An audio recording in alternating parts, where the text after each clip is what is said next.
টি-20 ক্রিকেটে সূর্যকুমার যাদব যে অনবদ্য একজন পারফর্মার সেটা আমরা বেশ কিছু পারফরমেন্সে তার দেখতে পেয়েছি এবং তাকে কোথাও গিয়ে ভারতীয় এভি ডিভিলিয়ার্স বলে ডাকা হয়, কারণ পেস বোলিংয়ের ক্ষেত্রে তার দুর্দান্তভাবে ফ্লিক, বাউন্ডারির বাইরে বেরিয়ে যাওয়া ছয় এবং সেগুলো দেখতেও অসাধারণ লাগে।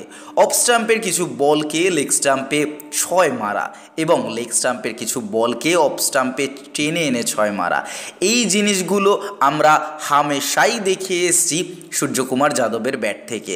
কিছু কিছু ফুলটাস বল যেগুলো হয়তো সামনের দিকে 4 অথবা 6-এর জন্য যাবে যে কোনো প্লেয়ার, সেগুলোই কিপারের মাথার ওপর দিয়ে সূর্যকুমার যাদব 6 পাঠান এবং এর জন্য সূর্যকুমার যাদব যে কি অসাধারণ ফিটনেস তৈরি করেছেন নিজের, তা আমরা নিঃসন্দেহে জানি। এই সূর্যকুমার যাদব একটা সময় শুধুমাত্র তার ফ্লিক ছাড়া কোনো শট সেভাবে নজর কাড়েনি। ফ্লিকের জোরেই কিন্তু তিনি আইপিএলের মঞ্চে দুর্দান্ত পারফরমেন্স করেছেন।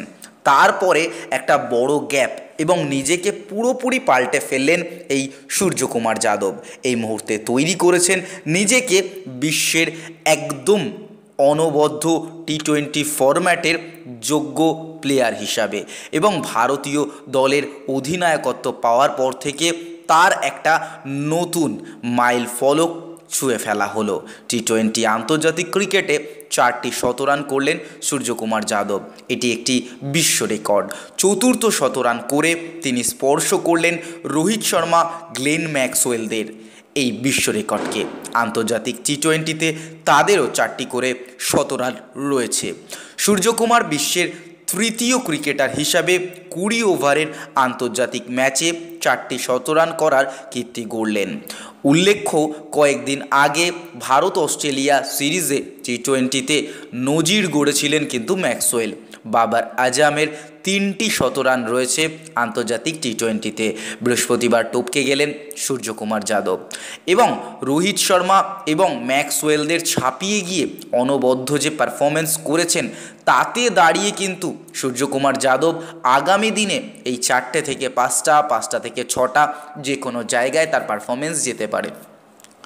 লাস্ট টি-20 সিরিজে অস্ট্রেলিয়ার এগেনস্টে দারুণ পারফরমেন্সের পর এবার কিন্তু সাউথ আফ্রিকার এগেনস্টেও দুরন্ত পারফরমেন্স করছেন তিনি।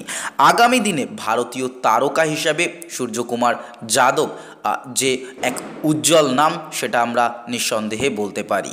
এবং আপনাদের কি মতামত সূর্যকুমার যাদব সম্পর্কে অবশ্যই কমেন্ট বক্সে কমেন্ট করে জানাবেন।